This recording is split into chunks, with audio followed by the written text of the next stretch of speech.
Hello दोस्तों, नमस्ते प्रणाम। मैं संगीता कश्यप अपने यूट्यूब चैनल में सभी दर्शकों का स्वागत करती हूँ। मैं एक नाच गीत लेके आई हूँ दोस्तों। अगर गीत अच्छा लगे तो कमेंट करके जरूर बताना, लाइक करना, शेयर करना, मेरे चैनल को सब्सक्राइब करना और कमेंट करके जरूर बताना दोस्तों गीत आप लोगों को कैसा लगा। ई भंवरा बड़ा दगेबाज मोरे राजा, ई भंवरा बड़ा दगेबाज मोरे राजा, चुन से कटे भुन से उड़ी जाए मोरे राजा, चुन से कटे भुन से उड़ी जाए मोरे राजा,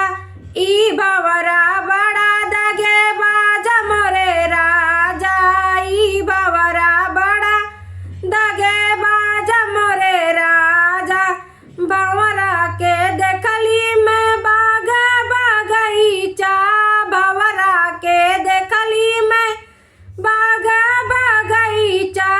मालिनी के करे परेशान मोरे राजा, मालिनी के करे परेशान मोरे राजा, ई भंवरा बड़ा दगेबाज मोरे राजा, ई भंवरा बड़ा दगेबाज मोरे राजा, चुन से कटे भुन से उड़ी जाए मोरे राजा, चुन से कटे भुन से उड़ी जाए मोरे राजा, ई भंवरा बड़ा दगेबाज मोरे राजा। भंवरा के देखली मैं पक्के कुआनवा, भंवरा के देखली मैं पक्के कुआनवा, महरिन के करे परेशान मोरे राजा,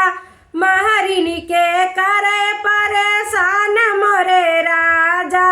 ई भंवरा बड़ा दगेबाज मोरे राजा, ई भंवरा बड़ा दगेबाज मोरे राजा, चुन से कटे भुन से उड़ी जाए मोरे राजा, चुन से कटे भुन से उड़ी जाए मोरे राजा, ई भंवरा बड़ा दगेबाज मोरे राजा, ई भंवरा बड़ा दगेबाज मोरे राजा। भंवरा के देखली मैं खिड़की झारकावा, भंवरा के देखली मैं खिड़की झारकावा,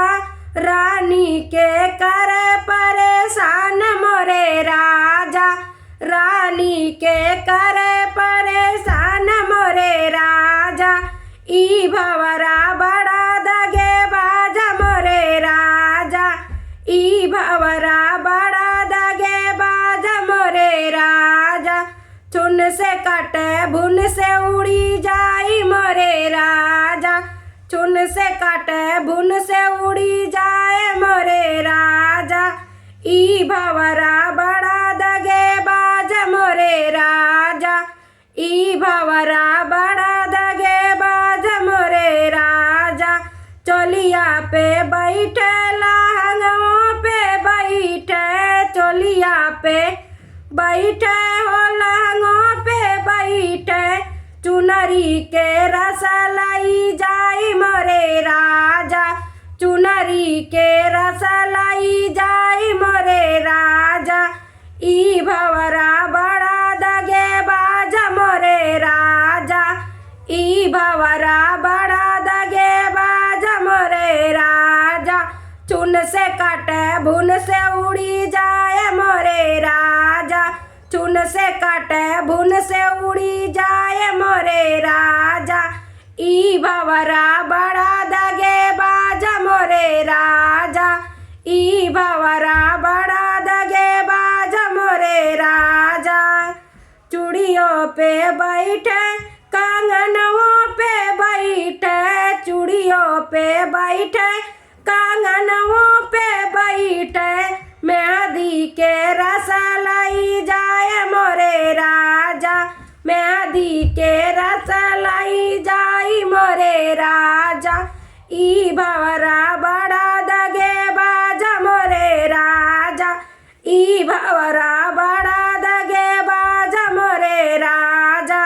चुन से कटे भुन से उड़ी जाई मोरे राजा, चून से काटे भून से उड़ी जाई मोरे राजा। ई भंवरा बड़ा दगे बाजा मोरे राजा। ई भंवरा